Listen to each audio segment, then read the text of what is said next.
Hey everybody, welcome back to Area 51, welcome back to the shop. And you're probably going, why has he got a plane on his desk? Where's all the collectible stuff? This is just something else that I do, and it's that time of the year. For those who don't know, I do remote controls. I do planes, cars, boats, and I've been doing that, I've been doing planes for about 15 years, but I've been flying model airplanes since line fly when I was a kid back in the early 60s, so I've been doing it a long time. And I fly about 500 to 600 times a year. I get out about 4 days a week, fly 3 planes. And anyways, when you fly that much and you run your cars and your boats, because they're a mechanical item, they tend to wear out, or like this one, you tend to take off and not watch what you're doing and you crash. So what happened with this one is, this, for you who do not know, this is a company called FMS, Famous Model Shenzhen. This is a Hellcat F6F model up from the Wildcat F6F. I think Grumman made the plane. And this has a slightly smaller motor and a 3-bit prop. Now, you would think because you get an extra blade on your prop, these things would take off faster. It's actually the exact opposite in the aircraft world. The more blades on your prop, the slower the plane takes off. So I kind of took this off in an area where I knew I was going to be challenged to get it in the air pretty quick. And I pulled up too quickly and it stalled, it tip stalled, and it did a cartwheel. And it hit the wing, hit the nose, and 9 times out of 10 when you hit the nose you're going to lose the prop. Prop completely destroyed itself. But what ended up happening is I broke the engine mount. And you can kind of see here my motor's a little loose. So I broke the engine mount.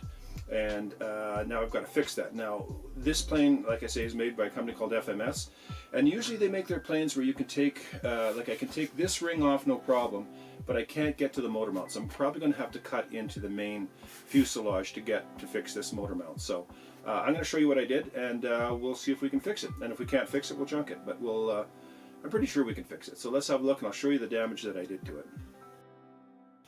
So as I was showing you, you can kind of see the motor is completely loose, as loose can be. This part pops off, so we might as well get that off. Oop. That's what holds the prop on, and then the prop sits in, this piece splits, and the prop sits in that. And the whole thing hooks up to this motor. Now this piece here pops off no problem, because it is magnetically held in. There was a little bit of a bite right there, you can kind of see it. I'll fix that. But when you look inside now, there's nowhere for me to get in to fix this problem.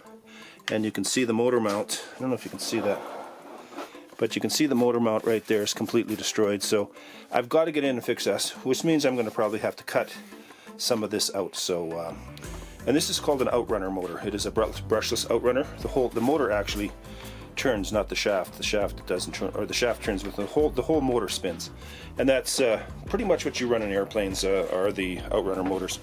So I'm going to have to do some cutting here. So let's see what that looks like. All right. So we got the motor pulled. We pulled the backing plate and everything out. Now you can kind of see here where the crack happened. I've pulled the broken part out and I've stuffed it back in. It cracked here, and it cracked here, and it cracked here. This piece is just sitting in here. One thing about FMS planes is they use very brittle plastic. Their props are made out of this stuff as well, and you just have one little mishap with the prop and it's garbage. So I'm just setting that back in. What I'm going to do is I'm going to put crazy glue all in here just to hold it in. And then I think I'm going to mix up some 5-minute epoxy and kind of epoxy all this in. Then I'm going to test fit the plate back on, but I think I'm going to run a brace across the top here and a brace across the top of the bottom here.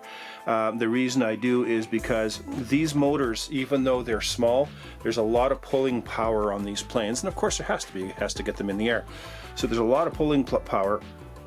And the motor is essentially trying to pull the motor mount the whole time that it's running. So now, gratefully, I didn't have to cut into the fuselage at all. I think I can fix it from here, and we'll find out. I don't fly this plane a lot. This is not one of my favorite planes to fly, but I have a rule in my hangar, my shop, whatever you want to call it, that if a plane isn't flying, it's not going to stay in my shop. It's simply just not going to. So what I'm going to do is just tack this in, and then I think I'm going to make myself a styrene ring and 5-minute epoxy that in, and then put everything back together. We'll see what it looks like, put a prop on it. So if that's the case, this is a fairly easy fix.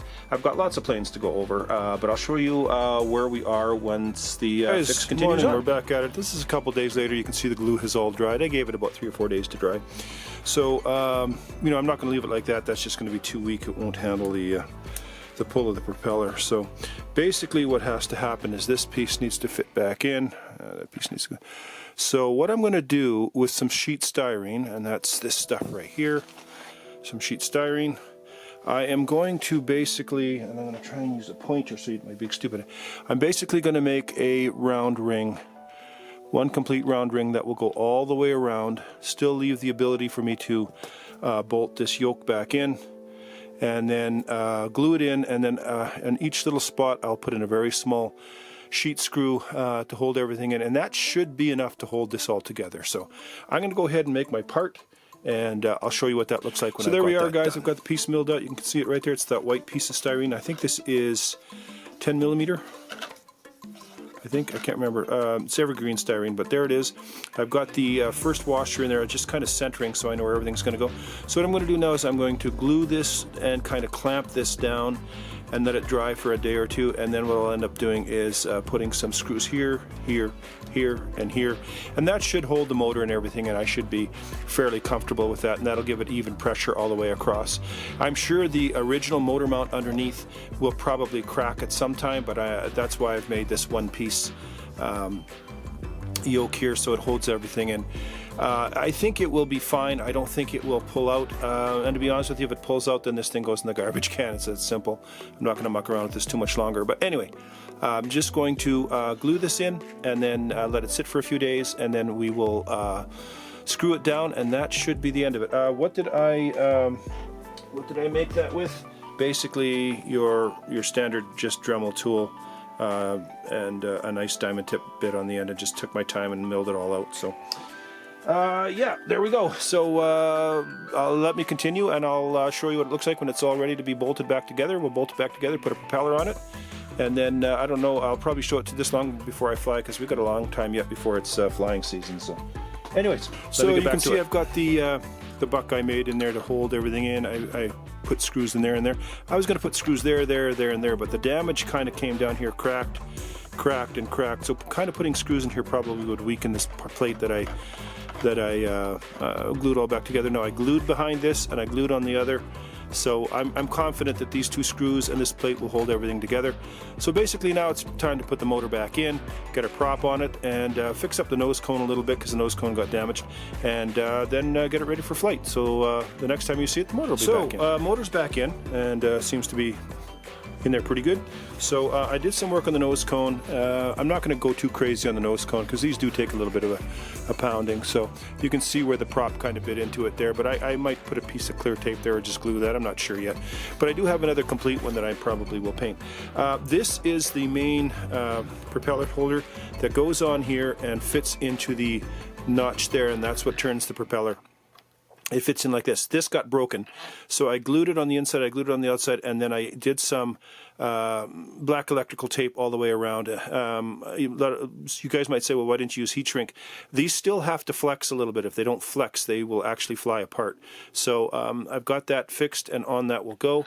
So now all I got to do is go find a prop, which I know I have, and put the prop back on, and we'll close this baby out. So there it is, guys. She's all back together. The F6F is all back together.